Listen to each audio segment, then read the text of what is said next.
Abra, magingay ulit para kay Abra! Abra, anong masasabi mo naman dito sa Lipa City, Batangas? Ayos, ang lamig. Sobrang sarap ng vibe, syempre, parang ng ibang bansa, road trip lang kailangan. Pagdating dito, iba yung klima, tapos iba yung vibe ng mga tao, tapos daming hip-hop, kaya ayos.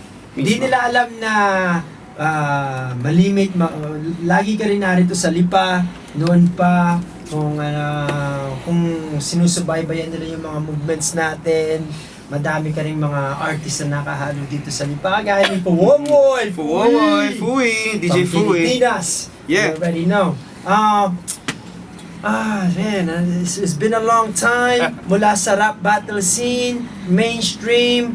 Yung issue mo sa Showtime na pwede na nag-gesture ka ng biglaan na nagmura, na pinagbawalan. Ano ba yung mga consequence na nangyari so far? Ayos ba? Safe naman ba tayo diyan? Okay lang naman. Okay lang.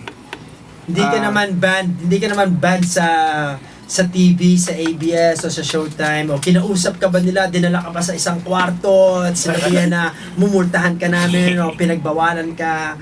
Kinausap lang ako ng director pagkatapos. Papatawag daw dapat ng MTRCB. Pero hindi naman nila pinatawag, siguro napansin nila na talagang nagkamali lang. Honest mistake naman kasi yung binigay nilang freestyle beat mabilis So mamaya ba pag nagbilis kami ng freestyle beat ay kumbaga magmumura ka ulit at kami mapagalitan at mababan? Oo naman. Kasama ang unit, so abangan yan, mamaya meron kami, gagawin namin tradisyon yung tatapusin namin yung aming segment dito na halo-halo mag-freestyle. Marami naman mga MCs dito sa loob dito sa kwarto ngayon. Sige, bago tayo magpaalam kay Abra, isa uling patugtog mula kay Jim P. Ang pamagat po nito ay ano nga yun? Ano nga pala yan? Sige. Napatugtog na kasi yung kalendaryo kay Jim P din yun. Dalawang are. Iba talaga to si Jim P. Grabe, busy si Jim P. Jim Pablete. Sundan niyo po siya. Produced by Jim P.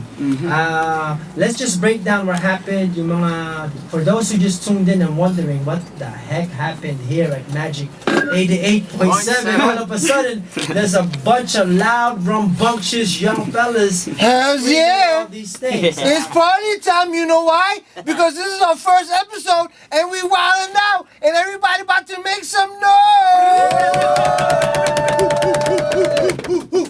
Thank you very much for tuning in.